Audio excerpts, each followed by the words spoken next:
Hello mga bossing! Welcome back sa my channel. Kayo po ba mga bossing ko ay isa sa mga nag-aantabay ng mga sumasapit mga bossing ko ng sinag ng araw sa umaga? O akala nyo kung nasasabihin ko ha? Yan pa mga bossing, kasi alam niyo po ba mga bossing ko, ang liwanag ng sinag ng araw sa umaga ay malaking tulong po sa atin. Bukod sa may vitamina po ito sa ating pong balat mga bossing ko, vitamin E, nakakatulong din po ito upang sa ganon kapitan tayo ng swerte at maalis ang mga kamalasan. Lalo-lalo na rin po mga bossing ko sa loob ng ating tahanan. Sa loob ng ating tahanan mga bossing ko, once na ito ay madilim at hindi nyo hinahayaan mga bossing ko na makapasok ang liwanag ng sinag ng araw, sa loob ng ating tahanan mga bossing ko, ang dulot nito ay kamalasan.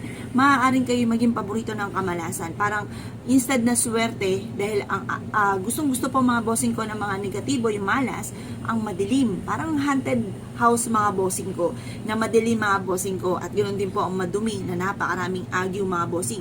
Yan po ay nagdudulot ng malas kapag po ganyan ang sitwasyon. Kaya alisin natin yung mga kamalasan na yan, hindi yan welcome sa ating tahanan at hindi rin po natin gusto po yan. Ngayon po mga bossing, para magtuloy-tuloy ang pasok ng swerte, ako po may tuturo sa inyo. Bukod po sa paghahawi mga bossing ko ng ating kurtina, tuwing umaga mga bossing ko, para makapasok ang liwanag ng sinag ng araw, ay mainam na subukan nyo po ito. Mainam na magpausok po kayo mga bossing. Ang pinakamagandang pagpapausok mga bossing ko ay sage or kaya po ay Chinese incense. Pero kung wala kayong ganito, pwede naman po mga bossing ko, itong aking ituturo sa inyo ay isa sa mga napakamura pang halaga na mainam na meron po tayo, dahil ito po ay isa sa mga proven at isa sa mga, yun nga po mga bossing ko, na mabisa na pantawag ng swerte. Unahin po muna natin mga bossing, kailangan meron tayong uling. Ayan, ang uling na ito naman mga bossing ko is special, dahil ito po mga bossing ko ay uling mula sa kawayan mga bossing. Excuse me po. Ngayon po mga bossing, ang uling mga bossing ko ay humihigop na mga, di ba, pag halimbawa, bagong pintura yung ating tahanan, mainam na meron tayong uling upang sa ganon, maalis yung amoy, yung baho ng pintura.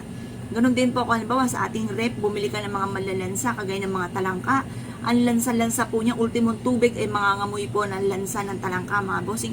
Kaya mainam meron kang uling upang sa ganon, hindi mangamoy yung rep po ninyo, hindi mamaho. At ang ultimong yung mga hindi dapat mamaho, pat kahit mga juices, umaamoy na po yung baho ng mga malalansay, or kaya kung ano man po yung mabahong yan, kung ano man po yung amoy na yan. Kaya kailangan meron tayong uling upang sa ganon maalis yung baho mga bossing.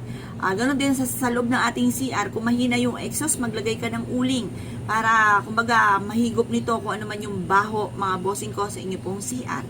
Ngayon po mga bossing, bukod po dito mga bossing ko ay mainam na maghanda po kayo ng tanglad mga bossing. Himahimayin nyo po ito at budburan ng mga 3 kutsara na asin mga bossing. At pagkatapos mula sa inyo pong main door, magparikit po kayo mga bossing ko nitong ating pong uling. At pagkatapos ay mula sa ating pong main door mga bossing ko, tayo po ay magpapausok. Sasabihin po natin, pasok ang swerte, lumabas ang malas. Ito po isa sa mga subok na napakaswerte. Kaya kung kayo pinaniniwala at nais po itong gawin, mas mainam na gawin niyo po ito sa umaga na 6:30 or kaya po alas 7 matatapos ang ating mga pampaswerte hanggang alas 8 lamang po ng umaga. At pagkatapos mga bossing ko, mag-wish ka na mula sa inyong puso, i-wish na lahat ng gusto po ninyo. Na walang gamit na sana, direct to the point mga bossing. Pagtapos po kayo mag-wish mga bossing ko at may natira pa na daw na tanglad na may asin at may sindi pa po yung inyo pong uling mga bossing ko, ay mainam na iwanan nyo po ito at itodo nyo na or itabi nyo yung mga natira, or kaya pwede nyo namang itodo at ilagay lang ito sa gilid ng pintuan ng inyo pong main door bago umalis ang inyo pong tahanan. Kaya kung kayo pinaniwala at nais po itong gawin mga bossing, mainam na subukan nyo po ito dahil proven po ito na napakaswerte. Kaya kung kayo pinaniwala mga bossing, asya, good luck po sa inyo po lahat.